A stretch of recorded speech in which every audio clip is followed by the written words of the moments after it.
साथियों, Nanak classes YouTube channel पे आप सभी प्यारे विद्यार्थियों का स्वागत है। शाम 9 बजे की क्लास में आज का टॉपिक रहेगा राजस्थान का भौतिक प्रदेश। और राजस्थान के भौतिक प्रदेश को 4 भागों में बांटा जाता है। उन 4 भागों से हमने 2 वीडियो बनाई हैं। एक उत्तर पश्चिम मरुस्थलीय और उसको साथ में लिया है पूर्वी मैदानी प्रदेश। इन दोनों को क्यों लिया है? हालांकि दोनों विपरीत है, एक उत्तरी पूर्व में है और एक पश्चिम में है। इन दोनों को लेने का कारण ये हुआ कि ये दोनों किसके अवशेष हैं? टेथी सागर के अवशेष हैं। इसके टेथी सागर के अवशेष है। तो कितने क्वेश्चन बनते हैं, किस प्रकार जो नए जिले बने हैं उसके अकॉर्डिंग हमें क्या पढ़ना है। तो उम्मीद करता हूं जिस भी विद्यार्थी ने टेस्ट सीरीज ले रखी है नानक क्लासेज ऐप में, सारे क्वेश्चन कर लिए होंगे। अगर कोई कंफ्यूज रही है तो यहाँ दूर हो जाएगी। लेकिन टेस्ट डेली लगाया करो नानक क्लासेज ऐप में, जिसने टेस्ट सीरीज ले रखी है, और फिर 9 बजे सोल्यूशन है देखा करो। तो देखो पहला प्रश्न कौन सा है। पहला प्रश्न देखिए, राजस्थान भौतिक प्रदेशों के भूगोलवेताओं के बारे में बताइए। राजस्थान के 4 भौतिक प्रदेश हैं, 7 भौतिक प्रदेश है, कोई कितना ही बताता है इसके बारे में। पहला प्रश्न आपके सामने, भूगोलवेताओं ने अलग अलग बातें बताई है। राजस्थान के भौतिक प्रदेशों में बांटने का सर्वप्रथम प्रयास करने वाला विद्वान था professor VC Mishra. Professor VC Mishra ने 7 भागों में बांटा।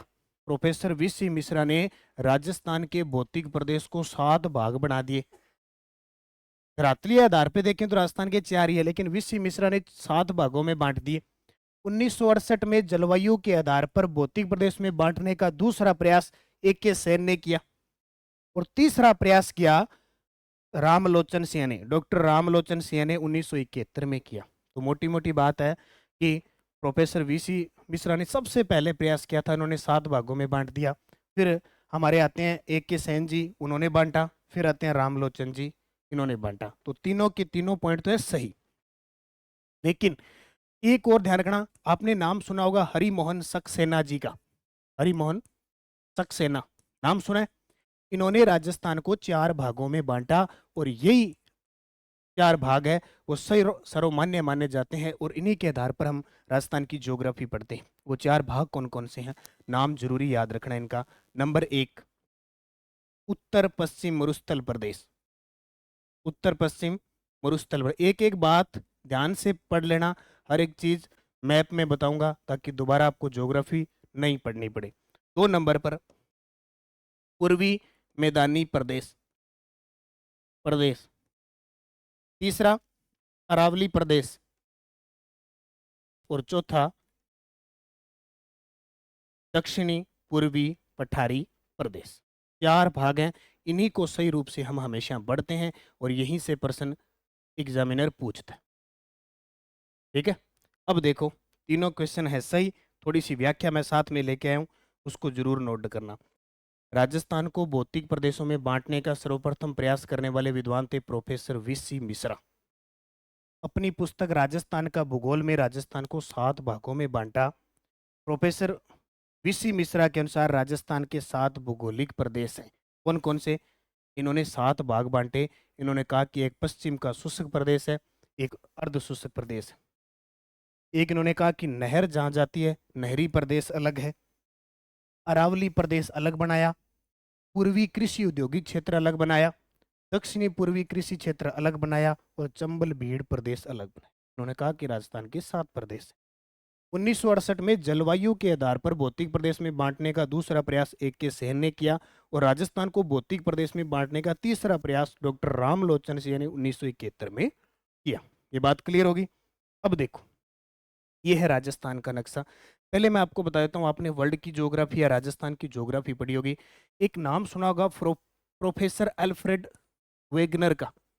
प्रोफेसर अल्फ्रेड वेगनर का नाम सुना होगा। उनके अनुसार उन्होंने एक क्या दिया था, महाद्वीपीय विस्थापन सिद्धांत दिया था 1912 में, जो प्राग ऐतिहासिक काल के संपूर्ण विश्व के एक पिंड के रूप में था, जिसको इन्होंने कहा था पेंजिया। क्या कहा था? पेंजिया। इन्होंने क्या कहा कि एक पेंजिया था, ठीक है, ये पेंजिया था, और इसके चारों तरफ जल ही जल था। इस यहां बना देता हूं, ये देखो, ये एक भूस्थल था जिसके अंदर ये था पेंजिया। पेंजिया इसके चारों तरफ जल ही जल था। क्या था? जल ही जल था। थोड़ा सा एक एक अलग स्लाइड लेके पूरा विवरण देख लेते हैं इसका।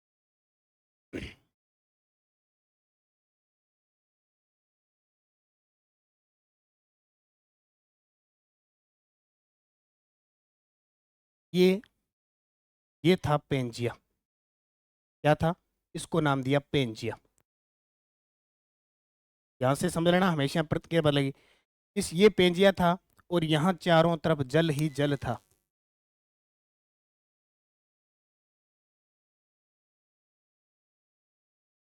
ये था, इसको कहते थे पेंथालासा। क्या कहा गया? ये ये जल था, इसको पेंथालासा। और ये जो कठोर भूमि थी, इसको पेंजिया कहा गया। एक युग आया था, कार्बोनीफेरस युग। क्या हुआ? एक युग था जिसका नाम है कार्बोनीफेरस युग। कार्बोनीफेरस युग के अंदर इस पेंजिया का विभाजन हुआ और ये टूट गया। ये पेंजिया का विभाजन हुआ और ये टूट गया। और टूटने से क्या बना? ये टूटने से ऊपर वाला भाग बना अंगारा लैंड। क्या बना? अंगारा लैंड। ठीक है। और ये नीचे वाला भाग बना गोंडवाना गोंडवाना लैंड। ये कंडीशन हुई। अंगारा लैंड उत्तर वाला भाग, दक्षिण भाग वाला है गोंडवाना लैंड। इस अंगारा लैंड को लारेशिया भी कहते हैं, लोरेशिया। क्या कहते हैं? लोरेशिया। ये कंडीशन हुई। ये भाग ऊपर टूट गया, ये भाग ऊपर टूट गया। अब यहां अलग से बनाता हूं। ये भाग ऊपर टूट गया, ये भाग नीचे टूट गया। टूटने के बाद जो स्थान बचा वो कहलाया टेथिस सागर। क्या कहलाया? टेथिस सागर। भाग टूटा, पेंजिया पांथालासा दोनों भाग टूटे। और आपको ये भी पता है कि जो पृथ्वी है वो पश्चिम से पूर्व की ओर घूमती है। तो जो टूटने के बाद जो जल था, यानी ये टूटा, तो ये जो जल है ये पूर्व की तरफ गया। जल पूर्व की तरफ गया। जबकि विस्थापन हुआ, टूटा टूटा फूटा अधिकांश मरुस्थल क्षेत्र है वो महाद्वीप के पश्चिम में गए। ठीक है। टूट के मरुस्थल है वो पश्चिम साइड में बन गए। मरुस्थल। हमारे विश्व में 7 महाद्वीप है।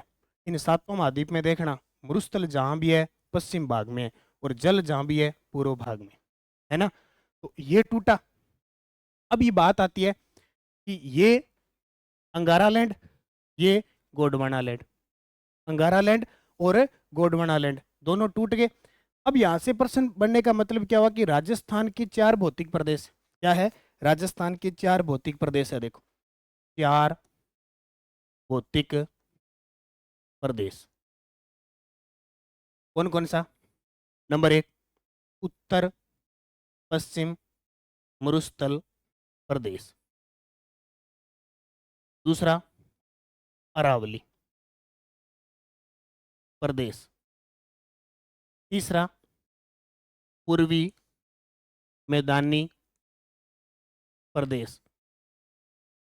और चौथा, दक्षिणी पूर्वी पठारी प्रदेश। 4 भाग है। अब राजस्थान के अंदर और भारत के अंदर कौन सा गोंडवाना लैंड है, अंगारा लैंड है? तो अंगारा लैंड का भाग अपने भारत में और राजस्थान में नहीं, अपने भाग है गोंडवाना लैंड का। किसका? गोंडवाना लैंड का। तो ये मरुस्थल जो है ये टेथिस सागर का अवशेष है। टेथिस सागर का अवशेष। अरावली है वो गोंडवाना लैंड का भाग है। गोंडवाना लैंड। फिक्स पर्सन आते ही आते हैं 100% यहाँ से एग्जाम में। पूर्वी मैदान टेथिस सागर का अवशेष। और दक्षिणी पूर्वी पठारी ये भी गोंडवाना लैंड। गोंडवाना लैंड। अब मैंने किसको लिया? मैंने आज का टॉपिक लिया पूर्वी मैदानी प्रदेश और उत्तरी पश्चिमी मरुस्थल प्रदेश, क्योंकि दोनों ही किसके भाग है? टेथिस सागर के भाग है। अपने राजस्थान के 4 भौतिक प्रदेश में सबसे पहले इसका निर्माण हुआ। 2 नंबर पे इसका निर्माण हुआ। 3 नंबर पे इसका निर्माण हुआ। 4 नंबर पे इसका निर्माण हुआ। इसलिए नवीन सबसे नवीन प्रदेश ये। क्लियर हो गया? चारों की चारों चीजें। अब कभी भी आपसे पूछे कि अरावली पर्वतमाला विश्व की सबसे प्राचीन पर्वतमाला है, पहले वलित थी, वर्तमान में अवशिष्ट है। ठीक है। गोंडवाना लैंड का भाग है। 2 नंबर पर दक्षिणी पूर्वी पठार गोंडवाना लैंड का भाग है। 3 नंबर पर पूर्वी मैदानी टेथिस सागर का अवशेष है। और मरुस्थल है वो टेथिस सागर का अवशेष है। ये इस हिसाब से चीजें आई है सारी की। तो अब भूलोगे नहीं इसको। याद रहेगा, आराम से एक बार बता दिया फिर सारी चीजें क्लियर करते जाओगे। अब प्रश्न पर चलते हैं, उस क्वेश्चन के हिसाब से काम करें। अब मैं थोड़ा सा भाग बता देता हूं। लगभग लगभग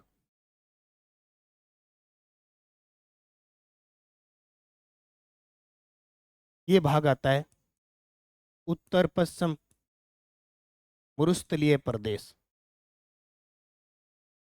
पहले कृषि विभाग ने, जब राजस्थान के 33 जिले थे, उन्होंने कृषि विभाग ने 12 जिले मरुस्थल में माने थे। अब वर्तमान की स्थिति देखें, वर्तमान की स्थिति देखें तो लगभग 19 जिले आते हैं मरुस्थल के अंदर, और उत्तर पश्चिम भाग में 20 जिले आते हैं, क्योंकि सिरोही वैसे मरुस्थल में नहीं है। सिरोही जिला है वो मरुस्थल में नहीं है। मरुस्थल में 19 जिले हैं, लेकिन उत्तर पश्चिम मरुस्थल में 20 जिले आएंगे। बाकी छोटे मोटे यहाँ कट जाएंगे। वो क्षेत्र आएगा आपके अरावली का, ये भाग अरावली, ये भाग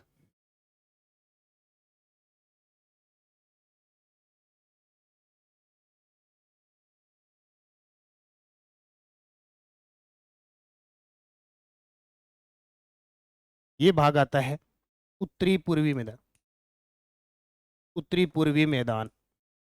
और ये भाग आता है दक्षिणी पूर्वी पठार। हाड़ा शासक रहते थे, इसलिए इसका नाम हड़ होती है। ये कंडीशन है। यहाँ अब सारी चीजें जैसे जैसे आएगी मैं बताता रहूंगा, एक साथ बताऊंगा तो आप गोल हो जाओगे सारे, कईयों को नींद आने लग जाएगी, और कई विद्यार्थी फिर मांग करेंगे सर स्पीड से चलो। अब स्पीड का मतलब नहीं है, ये चीज सारी समझ में आनी चाहिए। अब अगला प्रश्न देखो, ये समझ में आ गया। राजस्थान में थार मरुस्थल, राजस्थान में थार मरुस्थल के बारे में असत्य कथन बताओ। अब थार का मरुस्थल क्षेत्रफल 50% और जनसंख्या 39% है, गलत है। क्षेत्रफल है 61.11% और जनसंख्या है 40%, ये पहला ही गलत हो गया। यहाँ एंटी सोल प्रकार की मिट्टी पाई जाती है, बिल्कुल सही पाई जाती है। यह टेथिस सागर का अवशेष है। यह अरावली का वृष्टि छाया प्रदेश, अरावली का वृष्टि छाया प्रदेश है। कैसे अरावली का वृष्टि छाया, ये देखो यहाँ आती है अरावली पर्वतमाला, 50 सेंटीमीटर वर्षा रेखा से अलग होती है। यानी ये सिस्टम है कि जो दक्षिणी पश्चिमी मानसून है वो यहाँ से अरब सागर से जाकर अरावली से टकराकर पूर्व में बारिश करता है, इधर बारिश करता नहीं है, इसलिए ये वृष्टि छाया प्रदेश है। और 50 सेंटीमीटर वर्षा रेखा को भारत की महान जल विभाजक रेखा भी कहते हैं। तो ये जो क्षेत्र है यहाँ 50 सेंटीमीटर बारिश होती है, इस साइड में 25 सेंटीमीटर बारिश होती है, और यहाँ 10 सेंटीमीटर बारिश होती है। तो ये भी बात क्लियर है ना। यहाँ एंटीसोल प्रकार की मिट्टी पाई जाती है, यानी एंटीसोल किसको कहते हैं, रेतीली मिट्टी को कहते हैं। ये भी सही है। और मैंने बता ही दिया टेथी सागर का अवशेष है, अरावली को अवस्थी, और यहाँ क्षेत्रफल 61.11 और जनसंख्या 40%। अब कुछ विशेषता देख लो। थार के मरुस्थल की क्षेत्रफल 61.11, जनसंख्या 40%। यहाँ एंटीसोल रेतीली प्रकार की मिट्टी पाई जाती है, टेथी सागर का ये अवशेष है। यह अरावली का वृष्टि छाया प्रदेश है, विश्व का सबसे घना मरुस्थल है। यहाँ के मरुस्थल की जो 103 वर्ग किलोमीटर जन घनत्व है, इतना किसी का नहीं है। यानी प्रति वर्ग किलोमीटर में 103 लोग रहते हैं। इतना, जितने भी विश्व के, चाहे आटाकामा है, चाहे सहारा है, कोई भी मरुस्थल है, उसका इतना घनत्व नहीं है। इसलिए ये सबसे ज्यादा घना मरुस्थल है। इसे युवा मरुस्थल भी कहते हैं, क्योंकि सबसे लास्ट में बना है। सर्वाधिक जैव विविधता वाला मरुस्थल है, यानी पेड़ पौधे वगैरह यहाँ खूब सारे मिलते हैं, क्योंकि नहरी तंत्र भी विकसित है यहाँ पे। और राजस्थान का सर्वाधिक दैनिक तापांतर वाला प्रदेश है। दैनिक तापांतर मतलब, तापांतर का मतलब तापमान में अंतर वाला प्रदेश है। ठीक है, ये सारी किसकी विशेषता है, मरुस्थल की। गोडवाड़ प्रदेश के बारे में असत्य कथन बताओ। अब मैं सारी चीजें आपको बता रहा हूँ। गोडवाड़ प्रदेश में लूणी व उसकी सहायक नदियों द्वारा निर्मित मैदान है, बिल्कुल सही है। पश्चिमी राजस्थान की सबसे लंबी नदी लूणी है, उसकी जितनी भी सहायक नदी है, जोजड़ी, मिठड़ी, लेलड़ी, सागी, गुहिया, सारी है। इस क्षेत्र में पाली, जोधपुर ग्रामीण, बालोतरा, बाड़मेर, जालोर, सांचौर जिले आते हैं, बिल्कुल सही है। इसकी मुख्य नहर नर्मदा नहर है, और मुख्य बांध जवाई बांध है, बिल्कुल सही है। यह पूर्वी मैदानी प्रदेश में आता है, ये गलत है।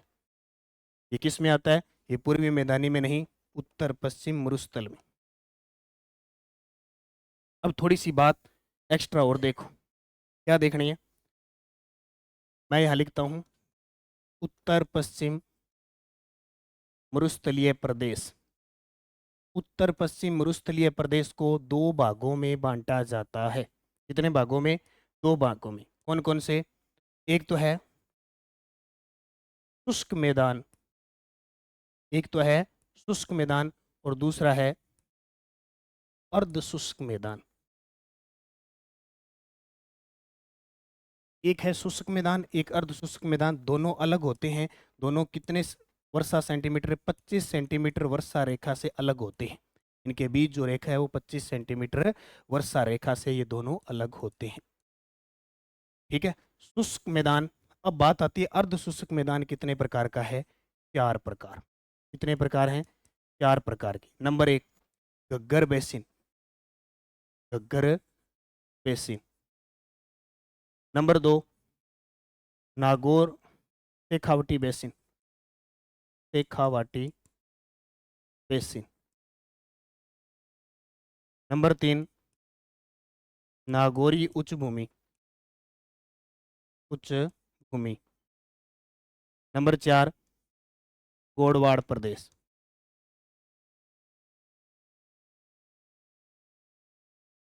क्लियर हो गया? घग्गर बेसिन, घग्गर नदी बहती है। शेखावटी बेसिन, कांतली नदी बहती है। कांतली नदी, अभी नदियों में चर्चा करेंगे।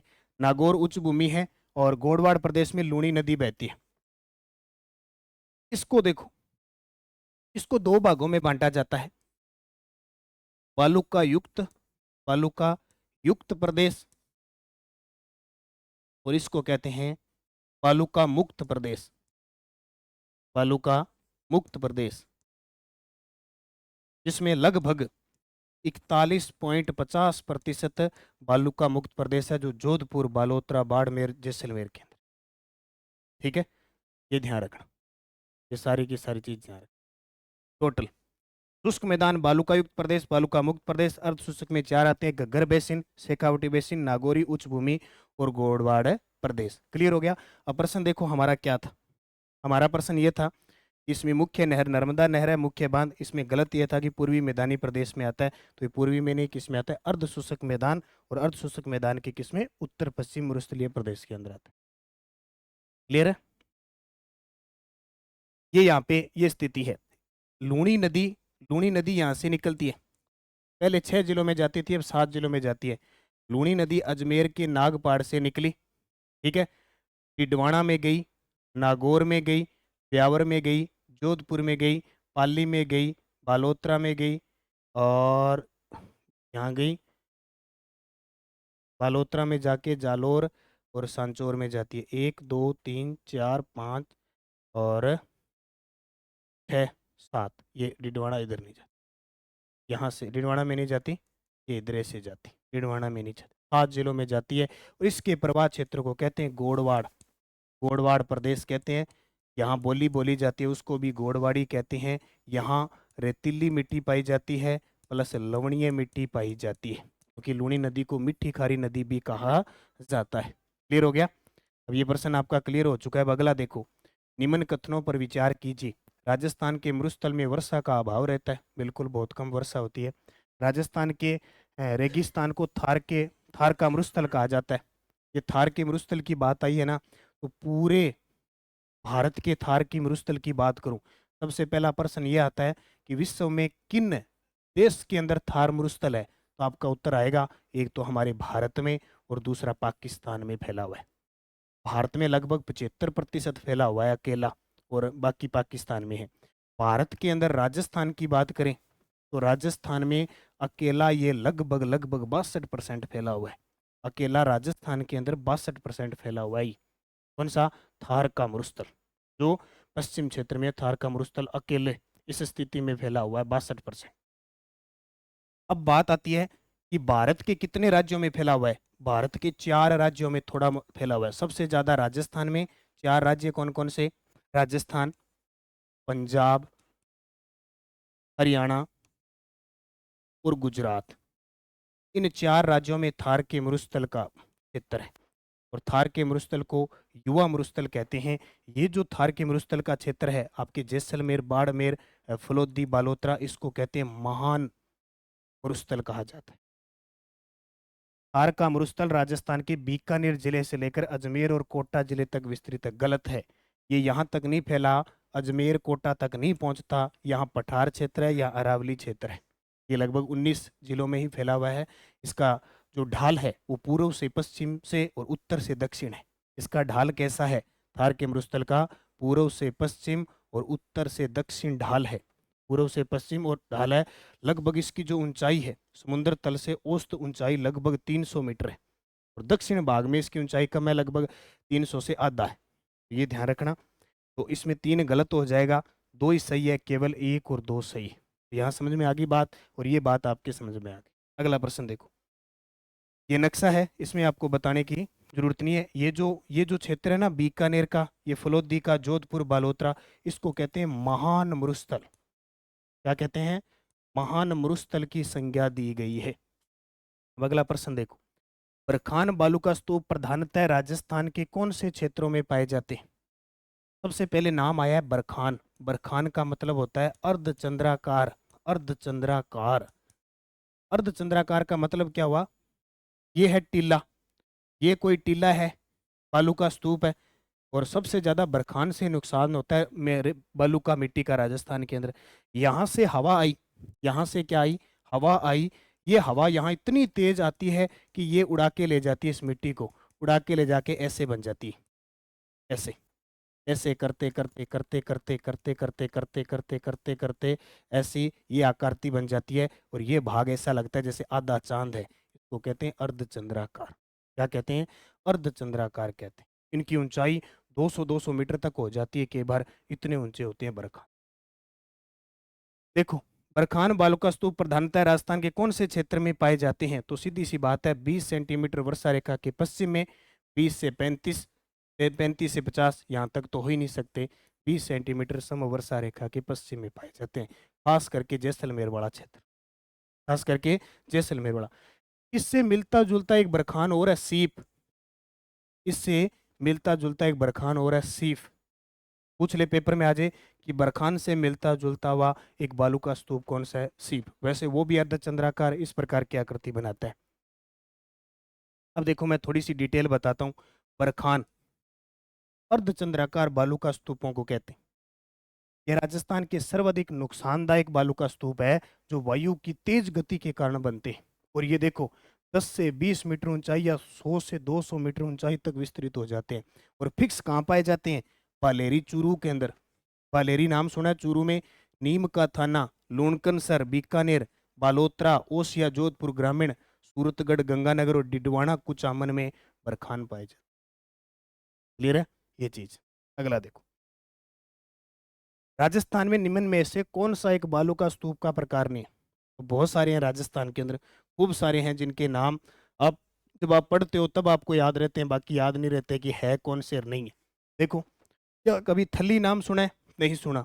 ये थली है हनुमानगढ़ क्षेत्र में। हनुमानगढ़, चूरू, ये जो साइड है कुछ बीकानेर, उस क्षेत्र को थली कहा जाता है, थली। ठीक है। जबकि एक नाम सुना होगा नाली, ये घग्गर नदी के क्षेत्र को कहते हैं, घग्गर नदी का क्षेत्र। ठीक है। बरखान आ गया।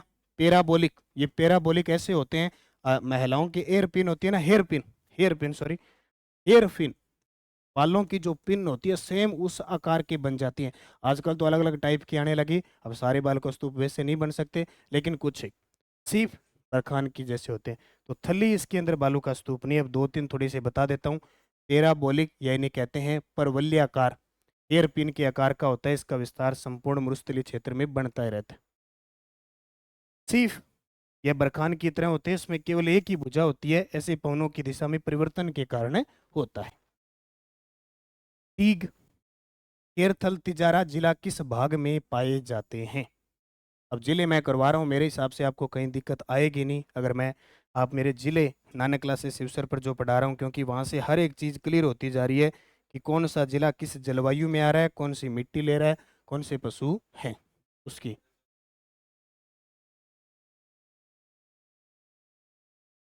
तो ये कहाँ है? ये कहाँ है? उत्तरी पूर्वी भाग में। अब मैप से देखो, ये रहा आपका डीग जिला, ये रहा खेरथल तिजारा, ये रहा कोटपुतली बहरोड, ये अलवर। ये जो साइड आती है ये किस में आती है? उत्तर पूर्वी भाग में। किसका अवशेष है? टेथी सागर का अवशेष है। क्लियर हो गया? टेथी सागर का अवशेष है। यहाँ जो क्षेत्रफल है इसका वो है 23%, जबकि यहाँ की जो जनसंख्या है वो है 39%। इसलिए सबसे ज्यादा जनघनत्व है।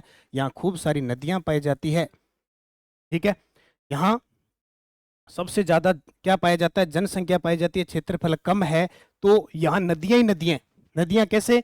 माही basin, Chambal basin, Banas basin, Banganga basin. इसलिए यहाँ मिट्टी पाई जाती है जलोढ़ मिट्टी। कैसी? जलोढ़ मिट्टी, जिसको कहते हैं एल्फीसॉल्स। मैंने आपको एक ही बात बता दी कि नदियों के किनारे ली जाती है सेल्फी और एल्फीसॉल्स। जलोढ़ मिट्टी को ही कहते हैं कछारी मिट्टी, इसी को कहते हैं दोमट मिट्टी, इसी को ही कहते हैं। और कौन सी मिट्टी? ताजा जो मिट्टी होती है उसको कहते हैं। ठीक है, क्लियर हो गया? ये राजस्थान का उत्तरी पश्चिमी मरुस्थल है, ये अरावली है, ये दक्षिणी पूर्वी पठार है। ठीक है, ये दक्षिण पश्चिम है। क्लियर हो गया? ये उत्तर है, ये दक्षिण है, ये पश्चिम है, और ये पश्चिम है और वो पूर्व है। क्लियर हो गया? अब आगे चलो।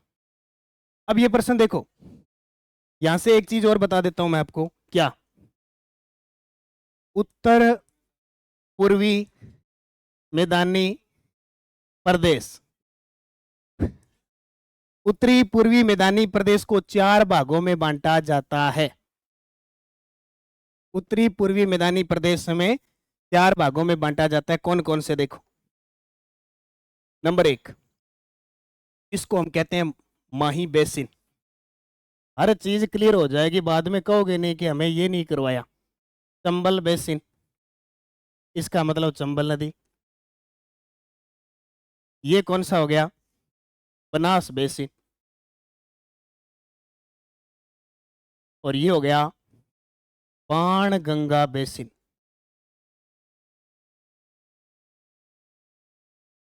क्लियर हुआ कि नहीं हुआ?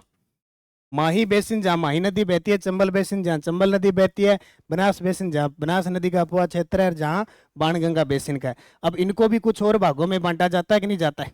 इनको भी कुछ और भागों में बांटा जाता है कि नहीं जाता है? देखो, ये बनास बेसिन है ना, ये टोंक जिले में जाती है, इसलिए इसको कहते हैं मालपुरा करौली का मैदान। मालपुरा करौली का मैदान, मालपुरा करौली का मैदान कहते हैं। और एक इसको कहते हैं मेवाड़ का मैदान, मेवाड़ का मैदान। क्लियर हुआ कि नहीं हुआ? मालपुरा करौली का मैदान और मेवाड़ का मैदान। माही नदी 56 बेसिन इसको कहते हैं, 56 बेसिन।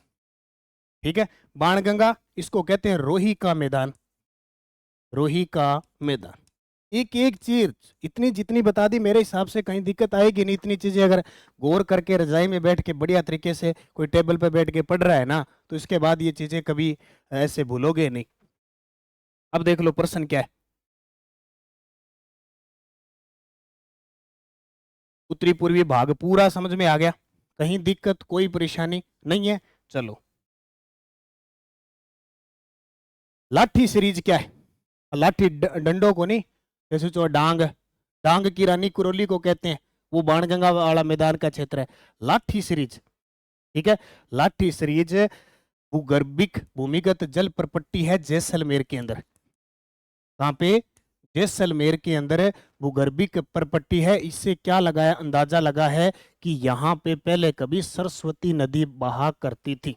और ये जो जैसलमेर में पोखरण से मोहनगढ़ का क्षेत्र है ना, भारत पोखरण से लेकर और मोहनगढ़ का क्षेत्र, यहाँ लगभग 80 किलोमीटर, कितनी 80 किलोमीटर लंबी एक पृथ्वी के अंदर पट्टी है, बहुत मीठे पानी की है, जहाँ पे एक आपने नाम सुना होगा चांदन नलकूप बना हुआ है, चांदन है नलकूप बना हुआ है। और वहाँ पे अलग अलग प्रकार की घास, वहाँ पे अलग अलग प्रकार की घास है, जैसे सेवण, करड, धामण, पेपर में आता है ना, सेवण करड धामण क्या है? घास है, इस यहाँ पाई जाती है। काजरी के वैज्ञानिकों ने इसको खोजा था 2007 के अंदर। ये भूगर्भिक जल प्रपट्टी है। क्लियर हो गया? लाठी सीरीज। लाठी सीरीज ये बता ही दिया मैंने, जरूरत ही नहीं आपको। निम्न में से थार के मरुस्थल का भाग है, पूरी चीज बता दी। गोडवाड़ प्रदेश है, शेखावटी प्रदेश है, गग्गर का मैदान है, बनास का मैदान नहीं है क्योंकि उत्तरी पूर्वी मैदान है। 1 2 4 सही होगा, 1 2 4। अब बार बार नहीं बताऊंगा, उत्तर आ गया। नक्शा आपके सामने है, ये 4 भाग है वो मैंने बता दिया। कहाँ कहाँ, ये गोडवाड़, ये नागौर, ये गग्गर और ये शेखावट। चंबल नदी के आसपास स्थित, चंबल नदी के आसपास स्थित ऊंची नीची कृषि की अयोग्य भूमि को क्या कहा जाता है? अब ये पूर्वी मैदानी का भाग है। आप सोच लो माही बेसिन है, माही नदी है नीचे है, तो ये नहीं है, पूर्वी बेसिन का भाग है। चंबल नदी के आसपास स्थित ऊंची नीची कृषि के अयोग्य भूमि को क्या कहा जाता है? तो क्या कहा जाता है? बीहड़ कहा जाता है। अब चंबल नदी की बात आती है ना, मैं नदियों में पढ़ाऊंगा। ये उत्खाद भूमि के लिए प्रसिद्ध है, डांग क्षेत्र के लिए प्रसिद्ध है, बीहड़ क्षेत्र के लिए, अपवाह तंत्र के लिए प्रसिद्ध है। और जो नवीन जलोढ़ मिट्टी होती है उसको खादर कहते हैं। डांग की रानी किसे कहा जाता है? डांग की रानी करौली को कहते हैं। बस इतना ध्यान रखना, चंबल के अंदर बीहड़ क्षेत्र है और इस बीहड़ क्षेत्र में डाकू रहते हैं, आते जाते राहगीरों को लूटते हैं। इन डाकुओं को बजाने के लिए किसकी जरूरत होती है? डांग की। किसकी? डांग की जरूरत होती है। तो इतना याद रखना। करौली जिले से एक भाग अलग हुआ है, कौन सा? गंगापुर सिटी। जो गंगापुर सिटी है वो करौली से और सवाई माधोपुर से, इन दोनों से अलग हुआ है। तो 4 5 डांगा इन्हें भी पंक्ति आगे ध्यान रखो। अन्न भी डांग मिला है कि डांगा अन्न मिल गई कि या डांगा अन्न मिल गई। दक्षिणी मैदान में प्रदेश में सिंचाई किसके द्वारा सर्वाधिक की जाती है? जो दक्षिण का मैदान है वहां सबसे ज्यादा सिंचाई कुओं से होती है। अब समझ लो, अभी आर्थिक समीक्षा 2022-23 क्या कहती है? बोले आर्थिक समीक्षा ये कहती है कि राजस्थान में नलकूप से प्लस कुओं से लगभग 74% सिंचाई होती है, लगभग। और ये कह रहा है कि नहरों से जो सिंचाई होती है वो लगभग 24% होती है, बाकी तालाबों से और अन्य से होती है 2%। यह आंकड़ा अभी आर्थिक समीक्षा 2022-23 ने दिया है। इनमें भी से देखें तो नलकूप से 48% होती है, लगभग 48%, और 25% इससे होती है, ये लगभग आता है आपके 73% के आसपास। आर्थिक समीक्षा ये कहती है।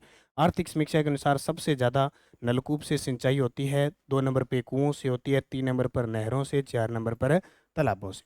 अब बात आती है दक्षिणी मैदान क्यों कह रहा है? क्योंकि सबसे ज़्यादा जो कुएं वगैरह है, ये कुएं वगैरह ये दक्षिणी मैदान के क्षेत्र की बात कर रहा है, यानी पूरी क्षेत्र में। नलकूप की बात करें तो सबसे ज्यादा नलकूप अलवर और भरतपुर साइड में और जयपुर में।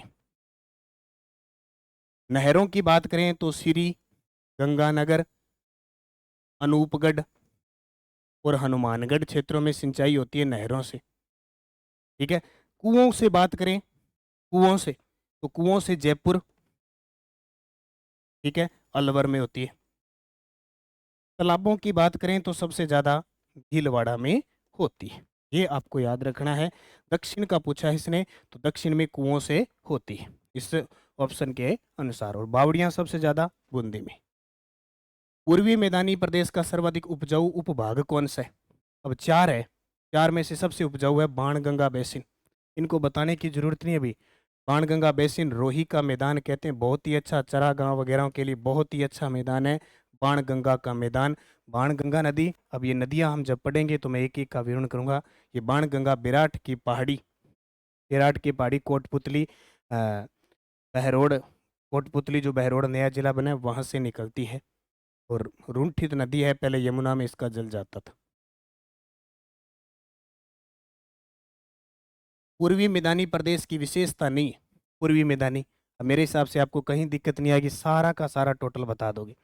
यह राजस्थान का सर्वाधिक जनसंख्या घनत्व वाला भाग है, सही है ना? क्योंकि जब जब यहाँ पे जनसंख्या 40 39% है और यहाँ की जो क्षेत्रफल है वो 23% है, तो जनघनत्व तो होना ही होना है, श्योर है। इसमें भरतपुर और गुड़गांव प्रमुख नहरें हैं, बिल्कुल। गुड़गांव नहर, जिसको यमुना नहर भी कहते हैं, भरतपुर के डीग यानी गुड़गांव, और ये डीग जिले में लाभान्वित होते हैं। डीग जिला, मैंने डीग जिला करवाया था ना, उसमें बताया था क्या करवाया कि भरतपुर जिले गुड़गांव नहर है ना, उसको यमुना नहर भी कहते हैं। यमुना लिंक से निकाली गई है। डीग की एक तो कामा और एक डीग तहसील लाभान्वित होती है इससे, ठीक है। और एक भरतपुर नहर है भी है। यहाँ की मिट्टी लवणीय मिट्टी है, ये गलत है। यहाँ की मिट्टी लवणीय नहीं है, बल्कि यहाँ की मिट्टी तो भाई प्योर रूप से जलोढ़ मिट्टी है, कछारी मिट्टी है, दोमट मिट्टी है, एल्फिसोल्स मिट्टी है। यहाँ का क्षेत्रफल 23% है, बिल्कुल सही। सारी चीज बता दी, कोई दिक्कत कोई परेशानी होने वाली बात ही नहीं। नदियों का मैं लो, किसी का भी ले लो, अच्छे क्षेत्र में अच्छा सिस्टम पूर्वी क्षेत्र का है, सबसे उपजाऊ मैदान है। आपसे पूछे राजस्थान के चारों भौतिक प्रदेश में सबसे उपजाऊ कौन है, तो ये पूर्वी मैदानी प्रदेश है। कांतली नदी के प्रवाह क्षेत्र को क्या कहा जाता है? कांतली नदी के प्रवाह क्षेत्र को तोरावटी कहा जाता है। अब देखो, कांतली नदी है वो खंडेला की पहाड़ी से निकलती है, खंडेला की पहाड़ी से। खंडेला की पहाड़ी सिक्कर से निकलती है। सिक्कर में, सिक्कर के बाद ये नीम के थाना में जाती है। अब एक नया जिला बन गया।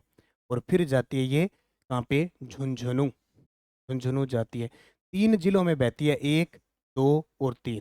3 जिलों में बहती है। इसका जो प्रवाह क्षेत्र है वो कहलाता है तोरावटी, और यहाँ की बोली भी क्या हो जाएगी? तोरावटी। तो ये कौन सा प्रवाह हो गया? तोरावटी का प्रवाह हो गया। क्लियर हो गया। कांतली नदी राजस्थान की आंतरिक प्रवाह की सबसे लंबी नदी है। पूर्ण बहाव की दृष्टि से 100 किलोमीटर है, पूर्ण बहाव की दृष्टि से।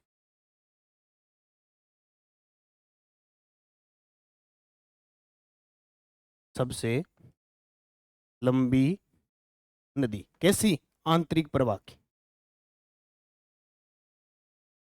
क्लियर हो गया। यहाँ जोहड़ वगैरह कई चीजें पाई जाती है। बीड़, जोहड़ वगैरह यहाँ से शेखावटी क्षेत्र में मिलते हैं। खड़ीन क्या है? रेगिस्तानी क्षेत्र के खेतों का निचला भाग जहाँ वर्षा का पानी बहकर इकट्ठा हो जाता है, इसको खड़ीन कहते हैं। या फिर तल्ली या पोखर का जल सूखने के बाद उपजाऊ मिट्टी में होता है। तो रेगिस्तानी में खेतों का निचला भाग जहाँ वर्षा का पानी बहकर इकट्ठा हो जाता है, एक बालू का स्तूप है। या तल्ली पोखर का जल सूखने के बाद उपजाऊ मिट्टी होता है। जल्दी से इसका उत्तर बताओ मुझे कमेंट करके सारे विद्यार्थी, जल्दी से इसका उत्तर बताना कि इसका उत्तर क्या होगा। इसका कमेंट करके फटाफट उत्तर बता दो, इसका उत्तर क्या होगा।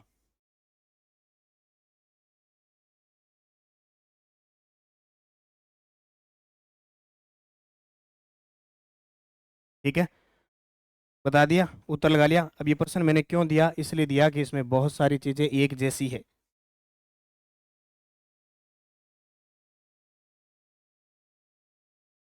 तल्ली या पोखर का जल सूखने के बाद उपजाऊ मिट्टी में जाने वाली कृषि को क्या कहते हैं?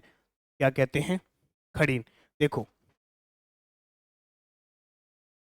ये रेगिस्तान के अंदर बालू का स्तूप है, कई जगह पथरीला क्षेत्र भी है।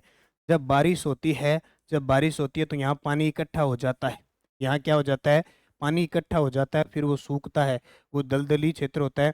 और यहाँ के किसान क्या करते हैं? इसमें बीज बो देते हैं। इसमें क्या कर देते हैं? बीज बो देते हैं। ये क्षेत्र कहलाता है, और यहाँ फसलें होती है, उसी को कहते हैं खड़ीन। और खड़ीन की जो खेती होती है वो कौन करता है? खड़ीन की खेती इन क्षेत्रों में करते हैं पालीवाल ब्राह्मण। पालीवाल ब्राह्मण जो जैसलमेर के हैं, वो यहाँ पे खेती करते हैं। क्लियर हो गया। अगला देखो, अर्धशुष्क मरुस्थलीय प्रदेश को कितने भागों में बांटा गया है? 4। कौन कौन से? गग्गर बेसिन, शेखावटी बेसिन, नागौरी उच्च भूमि बेसिन और गोडवाड़ प्रदेश। कोई दिक्कत कोई परेशानी इसमें कोई नहीं है क्या कहीं? बिल्कुल नहीं है, क्योंकि नागौरी उच्च भूमि आ गया जहाँ केशतव पद्धति से, और यहाँ पे जो मात्रा, चूने की मात्रा बहुत है और ऊपर जल का रिसाव होता है, वो केशतव पद्धति है। गोडवाड़ प्रदेश में मीठी खारी नदी लूणी है। शेखावटी में कांतली नदी और गग्गर गग्गर नदी का क्षेत्र है। इसके प्रवाह क्षेत्र को नाली कहते हैं, इसके प्रवाह क्षेत्र को तोरावटी कहते हैं। क्लियर है। अगला, नक्शे की जरूरत नहीं है बताने की। मरुस्थल प्रदेश को रुक्ष क्षेत्र किसने कहा?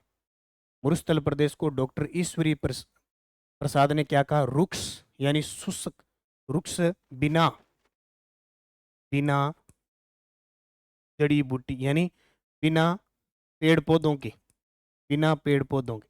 क्योंकि यहाँ पे क्या पाया जाता है? जीरो फाइट, जीरो फाइट मृदुविद पौधे पाए जाते हैं। मृदुविद पौधे पाए जाते हैं। इनकी खासियत क्या होती है, बहुत कम होते हैं, पत्ते बहुत कम होते हैं, जड़ बड़ी गहराई होती है, पानी सोखने की क्षमता होती है इनके अंदर, और काफी समय तक बिना पानी भी ये रह सकते हैं।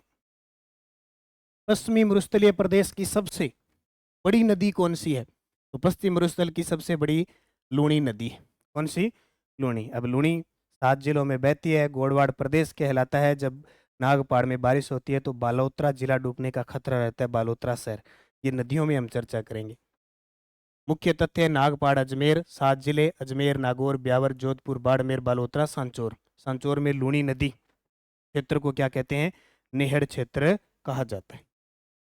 किराड़ और माल खिराड़ क्षेत्र किस बेसिन के अंतर्गत आते हैं? ये बहुत शानदार प्रश्न है। किराड़ और माल खिराड़ क्षेत्र किस बेसिन के अंतर्गत आते हैं? बनास बेसिन के अंदर आते हैं। अब इतने दिन आपने पढ़ा था खिराड़ क्या होता है और माल खिराड़ क्या होता है। खिराड़ क्या होता है? शाहपुरा जिले का जो जाजपुर क्षेत्र है उसको खिराड़ कहते हैं, और माल खिराड़ टोंक जिले का मालपुरा क्षेत्र है उसको माल खिराड़ कहते हैं। क्लियर, समझ में आ गया? तो आज हमने दो की चर्चा की, किसकी? मरुस्थल और उत्तरी पूर्वी मैदान। कारण दोनों को करने का कारण ये था कि दोनों 33 सागर के अवशेष हैं। कल आएगी अरावली और दक्षिणी पूर्वी पठार। दोनों क्यों करेंगे? क्योंकि दोनों गोंडवाना लैंड के भाग है, सेम सेम स्थिति में आएंगे, इसलिए पढ़े जाएंगे। और ये टेस्ट सीरीज है, जिस विद्यार्थी ने ये टेस्ट सीरीज नहीं ली है ले लेना। इसमें एक मैंने नई मुहिम स्टार्ट कर दी है मेरी टीम ने। उन्होंने ये कहा है कि हम इसकी पीडीएफ भी देंगे। इस टेस्ट को, टेस्ट के साथ इस टेस्ट की पीडीएफ भी मिलेगी, और पीडीएफ अगले दिन आपको मिलती रहेगी। इसके अंदर आपको पीडीएफ भी मिलेगी, तो आप पीडीएफ का फायदा भी इसके अंदर उठा सकते हैं। ठीक है, टेस्ट ले लो। नानक क्लासेज ऐप में चल रहा है, रोज 5 बजे टेस्ट आता है, रोज 5 बजे टेस्ट आता है, और 9 बजे इसकी यूट्यूब पर फ्री आपको व्याख्या आएगी। इसमें आपको पीडीएफ भी मिलेगी। पीडीएफ हो सकता है उसी दिन मिल जाए, नहीं तो अगले दिन मिलेगी, यानी एक हफ्ते की पीडीएफ आपको क्लियर होती जाएगी। तो टॉपिक के हिसाब से आप तैयारी करोगे, या मेरे साथ 9 बजे क्लास लगाओगे, तो निश्चित राजस्थान जीके नए जिलों के हिसाब से इतना मजबूत हो जाएगा कि बार बार पढ़ने की जरूरत नहीं। ठीक है। और अब कुछ विद्यार्थी कहते हैं सर हमने एक टेस्ट ले लिया, 2 ले लिया, हम कितने के लें? तो भाई मेंबरशिप ले लो सीधी 1 साल की, मात्र 999 रुपये की है।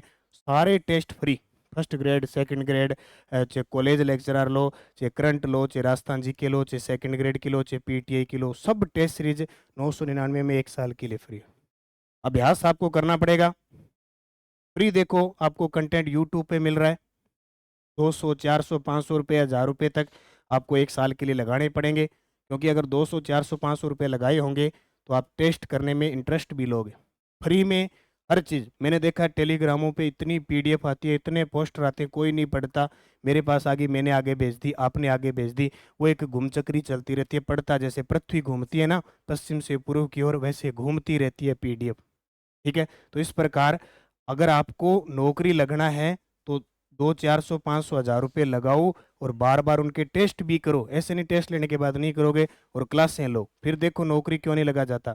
आप पिछले 2-4 सालों से पढ़ तो रहे हो, लेकिन ये थोड़ा सा दिमाग में लगाओ कि आपने उनको गुणा कि नहीं गुणा, पढ़ा कैसे पढ़ा। अगर अब पढ़ोगे आप तो एक एक चीजें क्लियर होगी ना।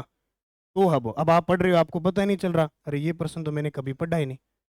इसका मतलब आपने पिछले 2-4 साल पढ़े तो हैं, लेकिन ढंग से नहीं पढ़े, एकदम क्लियर चीज़ें नहीं की। जब तक आप कॉन्सेप्ट क्लियर नहीं करोगे, चीज़ें नहीं पढ़ोगे, आपकी तैयारी नहीं हो पाएगी और क्वेश्चन हर बार गलत होता जाए। इसलिए मेहनत करो, अच्छे तरीके से पढ़ो। कल पढ़ेंगे अरावली और दक्षिणी पूर्वी बटार। धन्यवाद। जय हिंद, जय भारत, जय राजस्थान।